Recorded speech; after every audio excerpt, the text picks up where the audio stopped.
Muito boa noite, estamos iniciando mais um Cidadania em Pauta e hoje nós vamos conversar com os nossos convidados a respeito de um encontro promovido pela Escola Diocesana de Fé e Política, que tratou nesta sexta-feira que passou o encontro com candidatos a deputado federal, os alunos da escola, convidados, e lá compareceram 2 dos candidatos a deputado federal com domicílio eleitoral em Guarapuava. Para conversar conosco, o José Abel Brina Olivo, que é presidente do Observatório Social, né? Isso. O doutor Arthur Bittencourt Júnior, que é o coordenador da Escola Diocesana de Fé e Política. O Leonildo Leal, que é aluno, frequenta, portanto, a Escola Diocesana de Fé e Política, conversa conosco a respeito desta iniciativa da Escola Diocesana em trazer os candidatos a deputado federal para conversar com os alunos e convidados. Primeiramente, boa noite, professor. Boa noite, é uma honra estar aqui conversando com você novamente e com certeza esse assunto que nós tivemos aí na última sexta-feira do dia 26, esse convite que foi feito aos deputados ao cargo de deputado federal, foi bastante interessante porque os alunos puderam fazer perguntas diretamente aos candidatos, nós, professores, participantes da escola, também pudemos entrevistar os candidatos e eles foram muito abertos, francos, responderam com bastante presteza aos questionamentos, alguns questionamentos até um pouco apimentados, digamos assim, e eles tiveram coragem, foram bastante objetivos nas respostas. Eu acredito que para nós, a escola, pudemos aí definir, muitos de nós, definir para quem que vamos votar nas próximas eleições para deputado federal. Bom, conosco também o José Abel Brina Olivo, que é do Observatório Social, e também já esteve na Escola Diocesana de Fé e Política. Boa noite também, é um prazer receber. Obrigado pela oportunidade. Eu acho que, como falou o doutor Arthur, eu acho que foi uma excelente oportunidade para a gente avaliar dentro daquele princípio do voto consciente, que vem trabalhando também junto ao Comitê 9840, junto a outras entidades, e a Escola de Fé e Política também é participante. Eu acho que a ideia é essa. Eu acho que hoje, quando se fala em democracia participativa, democracia direta, eu acho cada vez mais, e representativa, que é o caso que nós vamos exercer agora no domingo que vem, eu acho que a ideia é que a gente venha conhecer nossos candidatos, e notadamente os candidatos que representam a nossa cidade. Que nós temos aí alguns candidatos a deputado federal e a deputado estadual, com domicílio eleitoral aqui em Guarapuava. Leonildo também, boa noite, é um prazer também tê-lo conosco. Boa noite, Carbone, boa noite, Abel, professor Arthur. É uma honra estar presente, eu que sou aluno da escola, estar participando do teu programa e justamente falar um pouco sobre, eu acompanhei esse processo na sexta-feira e falar sobre essa questão dos candidatos a deputado federal estarem presentes e a gente poder participar desse evento. Bom, essa é uma iniciativa interessante também chamar os candidatos, aqueles que almejam ocupar aí um cargo no Congresso Nacional, que é o caso do deputado, não é, Abel? Sim. Eu acho que essa ideia, eu acho que primeiro que são nossos representantes, no caso, por outorga, eu acho que nada mais justo que eles venham, a nossa presença, vamos dizer, embora, e expor os seus planos e escutar também nossos anseios, Eu acho que isso faz parte do processo e cada vez mais a gente tem que refinar isso. Eu acho que esse processo a gente vem trabalhando já, no ano passado com os candidatos na eleição passada, com os candidatos a prefeito, Eu acho que isso tem que ser melhor, tem que ser continuado, tem que ser trabalhado e o pessoal também tem essa afinidade e o que eu acho que o candidato que tem medo do eleitor, a aproximação do eleitor, eu acho que não bate, Eu acho que tem que ter essa aproximação, sim, essa troca e como falou o Arthur, até algumas perguntas até um pouco mais contundentes, mas isso faz parte do jogo. Eu acho que temos que ter, essa abertura, esse discernimento de se perguntar e de se responder enquanto candidato, Iniciativa dessa natureza compromete, é claro, também o pretendente, no caso, aí ao cargo também em conversar com as entidades, não é?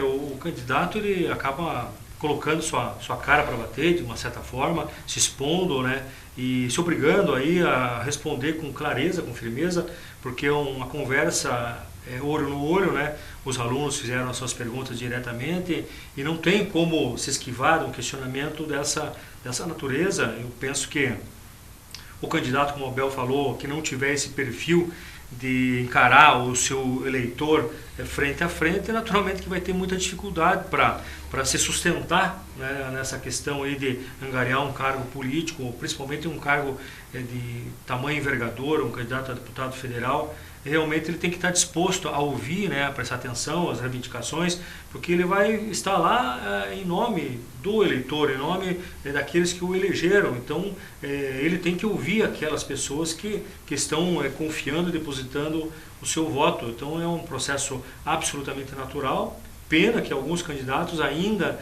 não tenham a maturidade suficiente para compreender isso daí e não tenham comparecido a essa conversa. Não foi propriamente um debate, né?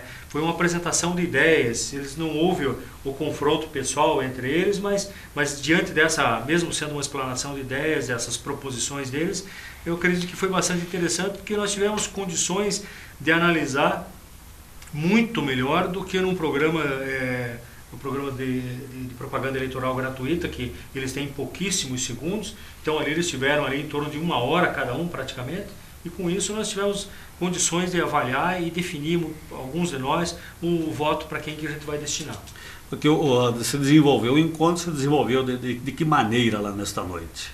O encontro se desenvolveu, inclusive, é bom frisar isso aí, parabenizar os alunos, porque foi uma iniciativa dos alunos. Os alunos que nos pediram, nos instigaram, nos provocaram para que nós promovêssemos esse bate-papo com os candidatos a deputado federal, e aí se definiu em convidar os candidatos com um domicílio eleitoral em Guarapuava, em função exclusiva de que nem teria condições de convidar todos os candidatos a deputado federal, né? Ficaria bastante difícil. Então se definiu que seria palpável, seria mais tranquilo, mais fácil de definir por essa linha de raciocínio de convidar os candidatos com domicílio em Guarapuava. Nós temos 4 candidatos a deputado federal com domicílio em Guarapuava, mas somente 2 compareceram, né? São 4, né? O Júlio Agra foi convidado, compareceu, esteve presente. O Idoni Kliber também foi convidado, esteve presente. O Fanuc, né, foi convidado também. Infelizmente justificou a sua ausência, tendo em vista que teve problemas no trânsito. Parece que ele estava no Pinhão, no município de Pinhão, no dia. E também o candidato Antenor Gomes de Lima foi convidado e, infelizmente, talvez pela sua agenda, não pôde comparecer. Sentimos a sua falta, os alunos perguntaram, questionaram da sua ausência, mas talvez por um motivo justificável ele não pôde estar presente. Bom, Leonildo, e na sua avaliação também, enquanto participante também deste encontro, né, deste momento, né, que é um exercício de cidadania também, em se trazer o candidato, né, ou os candidatos no caso, para se exporem também junto à escola e mostrarem o que pleiteiam, caso venham lograr êxito. Eu achei muito válido o processo. Como o professor Arthur falou, não foi um debate praticamente dito, foi uma apresentação, né, das ideias, dos projetos. Eu gostei muito da forma como foi feito, porque os candidatos vieram com propostas já formadas, né, tiveram um tempo para apresentar suas propostas, discutir assuntos, tudo que está em pauta hoje, questão de segurança, questão de saúde, de habitação, toda essa linha, né, da apresentação deles. E foi muito válido, porque assim, eu acho que deveria ser dessa forma, acontecer dessa forma. Todo candidato que se colocasse para estar se aproveitando essa oportunidade, justamente porque é uma forma mais direta de você estar com o candidato. Então, muitas vezes você gasta muito dinheiro em propaganda eleitoral, vamos dizer, em placas de publicidade, todo esse material, e você não se aproveita isso no material. E acho que numa simples apresentação, numa simples conversa, você consegue identificar melhor seu candidato. Bom, essa iniciativa não é a primeira do gênero que ocorre também, como o senhor mesmo disse, né, Abel? quando para as eleições municipais nós tivemos também encontro dessa natureza na própria Escola Diocesana também de Fé e Política e outras entidades também da cidade que aproveitaram também aquele momento. Nestas eleições, a Escola Diocesana chama também os candidatos a deputado federal para conversarem também com os seus alunos e alguns convidados também. Essas iniciativas provocam também um exercício de cidadania, né? Eu acho que essa interação, né, entre candidatos que quem sabe venham a ser eleitos, né, e que depois terão um mandato de 4 anos para nos representar, é interessante já essa interação no período eleitoral, né, no período de namoro, vamos dizer assim, né, e depois, havendo o casamento, a gente tem que preservar esse casamento, né, esse relacionamento, né. Então, se já durante o namoro a gente faz por correspondência, usando o teu exemplo dos cartazes, né, certamente o casamento não será tão interessante, né? Então eu acho que esse contato, essa conversa, essa abertura, né, franca como foi feita na sexta-feira, eu acho que é muito salutar, tanto para o candidato, que ele também está exercitando, como para nós, né, participantes do evento, que exercemos o nosso... Temos a oportunidade de colocar o nosso ponto de vista, fazer os questionamentos que nós achamos oportunos e ter a resposta, né, no momento. Então eu acho que isso tem que ter uma visão do próprio candidato, saber da responsabilidade dele, saber do que ele se propõe. Que se eleito vai representar uma região inteira, né, tem uma responsabilidade por 4 anos. Né, e nós também eleitores, na medida que depositamos a confiança, não só... Porque você pediu que cidadania é 2 braços da balança, né? Pagar imposto e votar, né? E pagar imposto porque é o custo de viver em sociedade. Votar, que é justamente acompanhar a aplicação desses recursos, não é verdade? Então, votar não é chegar lá agora dia 4 e botar um número lá na coisa. É botar um número sim, mas depois acompanhar os 4 anos. Daí então vem de encontro com a nossa democracia participativa, a democracia direta. Então as coisas se completam. Agora, o que a gente está acostumado a fazer? Primeiro, votar em alguém, por mais diversos motivos, menos aquele, né, o conhecimento, a conveniência, né, a consciência, né? E depois esquece. Quem que eu votei mesmo? Puxa, esqueci. Né? Eu acho que não é esse o caminho, né? Nós vamos ter uma sociedade livre, justa e solidária na medida que a gente participar do processo e acompanhar o processo como agente direto do processo, e não como um mero espectador, um mero títere, vamos dizer assim. Né? Que independentemente, não é? Independentemente se o pretenso candidato venha ou não a se eleger, mas o importante é a participação dele também, e esse encontro também com a própria coletividade também. Eu acho que isso é interessante. É importante nós, eleitores, também termos aí uma questão dessa consciência de, embora não exista ainda no Brasil o voto distrital, mas nós de Guarapuava temos que pensar e aproveitar o programa, essa oportunidade para refletir um pouquinho sobre isso, porque nós votarmos por um candidato a deputado federal que não é de Guarapuava, né? Ficamos aí, a gente vê outras cidades aí, às vezes bem menores do que Guarapuava, que tem o seu deputado federal lá em Brasília. E nós de Guarapuava, infelizmente, já passamos algumas situações de não termos e às vezes corremos risco nessa próxima eleição de não ter. Então, cabe uma reflexão para nós de guarapuavanos aí, a repensar isso daí e votar para um candidato de Guarapuava que realmente possa nos representar e que nós possamos construir esse elo aí de conversar, de diálogo, de cobrar, inclusive, também, supervisionar os trabalhos do deputado. Eu acredito que é bastante interessante nós fazermos uma reflexão e optarmos por um candidato de Guarapuava, seja ele qual for, mas que tenha raiz aqui em Guarapuava. O que motivou... Nós vamos, acho que um intervalo, um rápido intervalo, né? E aí nós voltaremos com o Leonildo para nos falar o que motivou aí os alunos a convidarem os candidatos para esse encontro. É um instante só, é lá e cá, voltamos já.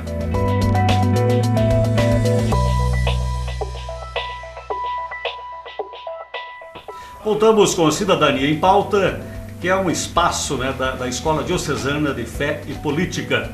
E conversando hoje com os nossos convidados, né, falando aí a respeito do encontro, né, promovido recentemente pela Escola Diocesana de Fé e Política com os candidatos a deputado federal com domicílio eleitoral em Guarapuava. Leonildo, o que motivou aí os alunos a convidarem os candidatos a deputado federal para esse encontro lá na escola na sexta-feira que passou? Eu acho que a motivação principal é você estar, vamos dizer, vendo todo esse processo eleitoral, participando disso, né? Participando um pouco mais, vamos dizer assim, essa participação mais direta mesmo, por você estar dentro da escola diocesana, né, de fé e política, faz com que você crie esse espírito político. Eu acho que isso deveria estar inserido na educação, nos colégios, né? Sim. E eu me sinto um privilegiado hoje de estar participando dessa escola e poder discutir sobre política.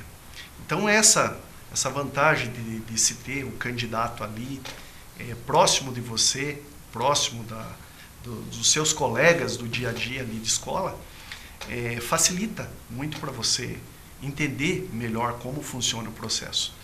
Então isso, eu acho que todo mundo deveria participar, né?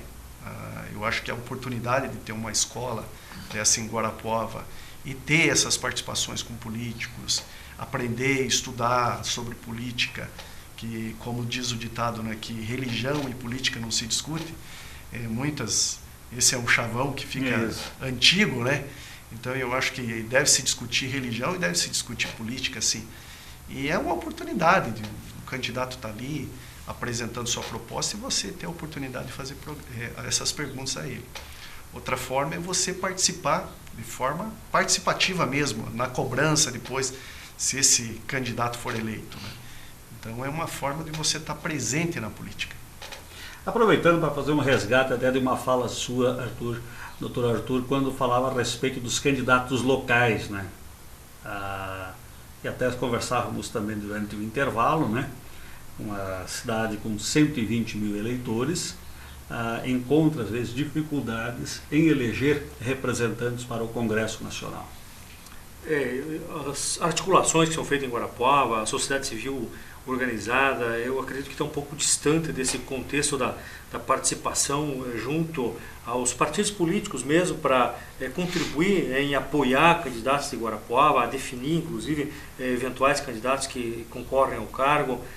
A gente vê outras cidades vizinhas, menores do que Guarapuava, às vezes maiores do que Guarapuava, mas bem mais novas do que Guarapuava inclusive, mas que tem assim, uma participação, que tem um destaque político bastante intenso, tanto a nível estadual quanto a nível federal. E nós ficamos aí, às vezes, brigando por um pedaço de carne, como diz aí, né? E fica difícil de a gente observar o crescimento de Guarapuava, e que esse crescimento às vezes encontra dificuldade até nessa própria competição que existe entre os grupos políticos de Guarapuava, que estão há muito tempo no poder, né? A gente tem que repensar essa questão aí, se esse método, essa metodologia que está sendo implantada em Guarapuava é válida e até que ponto isso contribui para que Guarapuava cresça. Então, acredito eu, né, que temos que valorizar o candidato a deputado federal que reside em Guarapuava, que tem um domicílio eleitoral em Guarapuava, e embora ainda não exista no Brasil a questão do voto distrital, eu penso que nós, eleitores, temos o livre-arbítrio para fazer essa escolha e optar por um candidato de Guarapuava que fatalmente vai trazer benefícios para Guarapuava. Ele vai puxar, com certeza, a brasa para a sua sardinha, né, como se diz no título popular aí. E isso vai, de uma certa forma, ter reflexos no crescimento econômico, no crescimento político, no aspecto social da nossa cidade. E em vez de nós ficarmos votando aí em candidatos que são turistas, que vêm passear em Guarapuava, que vêm simplesmente captar alguns votos aí em troca de algumas promessas eleitorais, de uma certa forma, nós eleitores a gente acaba votando por um candidato de fora, acabamos contribuindo para que toda essa metodologia do sistema político guarapuavano se permaneça, né? Isso acaba tendo prejuízo para todos nós. Essa mesma linha de raciocínio, Abel. Pois é, eu acho que duas coisas tem que falar. Primeiro, responsabilidade dos partidos políticos. Nós até no ano passado, antes das convenções municipais para a indicação dos candidatos a vereador e prefeito, a gente fez uma campanha pública, né, alertando os partidos, né, que era o partido dê nos bons candidatos que dariam os bons eleitos. Porque o negócio é o seguinte, né, a gente vota, de fato, a gente vota numa lista fechada elaborada pelos partidos. Na verdade, quem que é dono do processo eleitoral são os partidos, e são os que menos aparecem. Na verdade, toda a verba, como é que é o dinheiro público? Os recursos públicos, né, disponibilizados pelas as verbas partidárias lá, partidos, fundo partidário, o fundo partidário, que é público, exato, que é fundo partidário, que é público, na verdade, isso não, é uma coisa assim meio, né, que não é claro. Né? E como é feito, dizia um estadista alemão que política e salsicha é melhor, a gente não vê como é feito, mas eu acho que aqui nós temos que ver, assim, política e salsicha eu não sei. Agora, política nós temos que saber, sim, como é que é feito. Certo? Temos que saber, sim, temos que ir lá, entrar lá. Afinal de contas, a política que vai mandar em nós, né? Claro. Então, existem essas coisas, né? Essas conveniências. Né? E uma cidade que nem a nossa, ser um representante, e na Câmara Federal é interessante o representante, porque em função da nossa estrutura de distribuição de receita. Né? Tem as emendas parlamentares, tem a distribuição de voluntárias, certo? E a abertura das portas em Brasília, que hoje nós sabemos que o governo federal é o maior concentrador da receita. É de lá que vem os recursos. Embora não queiramos que os deputados federais sejam meros despachantes, né? Sim, claro, mas de qualquer forma nós temos que admitir que faz falta. Exato. Ele, antes de mais nada, ele é um fiscalizador executivo, mas também é um abridor de porta. Aqui fazer lei nós temos bastante. Certo? Isso é o último, na minha opinião. Precisa participar no orçamento também, exato, na construção do orçamento, apresentar emendas. Muitas vezes a gente vê os deputados simplesmente dizendo amém em todas as emendas. Claro. Então, faz necessário isso também, porque nós podemos observar, como vocês acabaram também de mencionar, regiões até com menor destaque, muitas vezes menores, inclusive populacionalmente, tem vários, não só um representante, vários representantes no Congresso Nacional. E se beneficiam disso, obviamente, com a carreação de recursos, né? Os recursos que são carreados para essas regiões. E nós estamos sem representante há quantas legislaturas? Há várias. Nós já estamos sem representante. Temos que sair pedir apoio de candidatos, de deputados federais que foram eleitos, digamos assim, num outro município, num outro local. Né? E aí nós vamos pedir ajuda para eles, pedir apoio para eles, porque nós não temos um representante. Claro que muitas vezes até conseguimos ajuda, mas pela boa vontade desse deputado federal, mas se fosse um candidato de Guarapuava, teríamos um trânsito muito mais fácil, muito mais livre. E é interessante que o candidato se eleja e cumpra o mandato, é isso que vocês querem dizer? Mas que dúvida. Eu acho que eu quero ver se colocar à disposição, certo? Para exercer o mandato. E ele vem ser eleito. É óbvio que ele tem esse compromisso, isso nem se questiona. Inclusive, certo? Isso foi uma das perguntas que foi feito lá na sexta-feira. É como nós citei o primeiro exemplo do casamento. A mesma coisa que eu marcar o casamento com a moça e depois não me mudo para a casa dela, né? É verdade. No meu caso, eu não me mudo para a casa dela. Esse questionamento, Abel, foi feito por um dos alunos da escola, não lembro qual aluno especificamente, e também perguntando se o candidato em eleito, se ele cumpriria com os 4 anos de mandato. Que é isso que se quer, né? Que fique lá em Brasília, no caso. Isso, lógico, ele foi eleito para isso, ele pediu o voto para isso.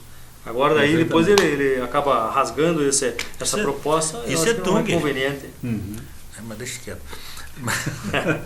Eu acho que isso aí nem se questiona, isso é uma coisa que temos que cobrar isso aí. Isto, né? No compromisso. Né? Isso é que o cidadão também deve cobrar do eleito aí, né? Após ele eleito, que ele cumpra com essa proposta, que ele se dispôs, né, a cumprir os 4 anos, que o faça.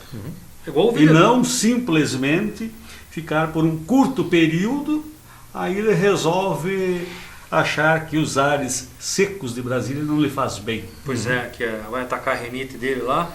E aí ele acaba migrando para um lugar mais... Ou já quer disputar um outro cargo. Pois então esse sistema aí, nós eleitores temos que cobrar efetivamente, parar com essa com essa aceitação dessa mudança, desse trampolim, desse ping-pong dos candidatos aí que são eleitos para um cargo e acabam migrando para outras funções, embora eles tenham os argumentos deles, eles dizem lá que no cargo que eles foram remanejados aí, eles possuem melhores condições de contribuir, mas foge realmente com aquilo com a proposta que eles nos venderam. É igual o vendedor, ele chega para te vender um produto, você vai comprar aquele produto com aquelas características, com aquela qualidade, com aquele preço, aquela mercadoria. E aí, quando você vai abrir o pacote, a mercadoria é outra. Então, é nesse sentido que eu penso que o eleitor está muito, muito insatisfeito e eu acredito que daqui para frente os candidatos vão diminuir bastante aí esse método aí de ficar mudando. Se são eleitos para um cargo, que cumpram o cargo, que não fiquem optando por uma outra situação. Mas aí acho que falta uma questão também, organização, a organização civil, né? Eu acho que as entidades de classe devem se unir e como disse o Abel, a gente tem que ter essa representação, definir essa representação para a questão para a nossa região. A partir do momento que você tem um candidato lá, você tem como fazer essa cobrança de forma mais efetiva. Então, um candidato, ele depois que ele estiver lá representando, ele vai pensar 2 vezes antes de fazer a manipulação, de sair do seu cargo e deixar essa representação vazia, como aconteceu com o nosso município. Então, por quê? Porque a organização civil vai estar pronta, vai ter um meio de fazer essa cobrança e vai se tornar muito mais forte, né? Então, eu acho que isso falta muito. Acho que a gente tem que crescer politicamente nisso também. Bom, aproveitar também o momento, né? Nós teremos agora, no próximo domingo, dia 5 de outubro, as eleições, né? Eu acho que é interessante também a pessoa já estar preparada para o voto, ir lá e votar. Não anular o voto e não votar em branco, porque isso não interessa para a democracia, não é mesmo, Abel? Exato.